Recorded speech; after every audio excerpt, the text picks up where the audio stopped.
ડીસા નગરપાલિકાના આજરોજ 5 વર્ષ ભારતીય જનતા પાર્ટીની દ્વારા જે વહીવટ હતો એના 5 વર્ષ પૂર્ણ થાય છે। ભારતીય જનતા પાર્ટીને વહીવટમાં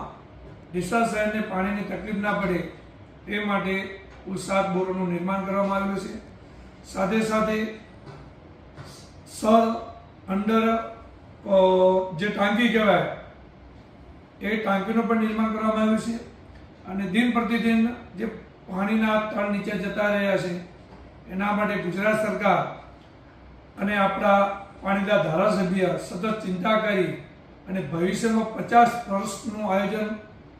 કરી જે નર્મદા મૈયાના નીર લાવવા માટેનું અત્યારે કામ પૂરજોશથી ચાલી રહ્યું છે। સાથે ડીસા શહેરમાં જે કચરાના ઢગલા આવતા એ જ જગ્યાએ સરસ સુંદર એક મિની પાર્ટી પ્લોટ કહી શકાય અને ભારત માતા પાર્કનું પણ ડીસા નગરપાલિકા દ્વારા સરસ નિર્માણ અત્યારે ચાલુ છે અને 80 થી 90% એનું કામ પતી ગયું છે। સાથે સાથે ડીસા શહેરને રળિયામણો ટાઉન હોલ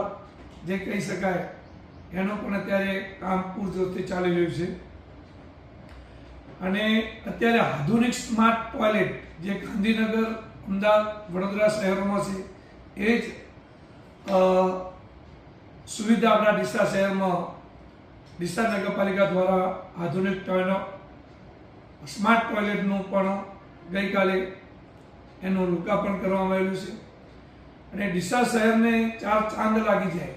એવી ટીપી સ્કીમ એટલે કે ડીસા શહેર આખું નગર નવું બનશે જ્યાં તમામ સુવિધાઓ આમ લોકોને મળી રહે એ ટીપી સ્કીમ રાજ્ય સરકારે અને આપણા માન્ય મંત્રી શ્રી પ્રવીણભાઈ માળી સાહેબના અથાગ પ્રયત્નોથી 10 જ મહિનામાં એને મંજૂરી મળી ગઈ છે। ડીસા નગરમાં પાલિકા દ્વારા જે શુભમ પાર્ટી પ્લોટ આગળ જે મેઇન રસ્તો જે તકલીફ ખૂબ હતી આજુબાજુની 40 થી 50 સોસાયટીઓની એ પણ ડીસા નગરપાલિકા દ્વારા એ રોડનું પણ નિર્માણ કરી દેવામાં આવ્યું છે। સાથે સાથે બગીચાથી ભગવતવી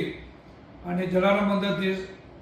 મહારાણા પ્રતાપ સ્કૂલ સુધી આઇકોનિક રોડ એટલે એ રોડ ઉપર તમામ સુવિધાઓ, પાર્કિંગ, આધુનિક લાઇટો સાથેનો રોડનું પણ ડીસા નગરપાલિકા દ્વારા પાસ કરી અને એનું કામ પણ ખાતમુહૂર્ત પણ કરી દેવામાં આવ્યું છે। આપણા ધારાસભ્યના અથાગ પ્રયત્નથી ડીસા શહેરમાં તાલુકા સ્પોર્ટ્સ કોમ્પ્લેક્સ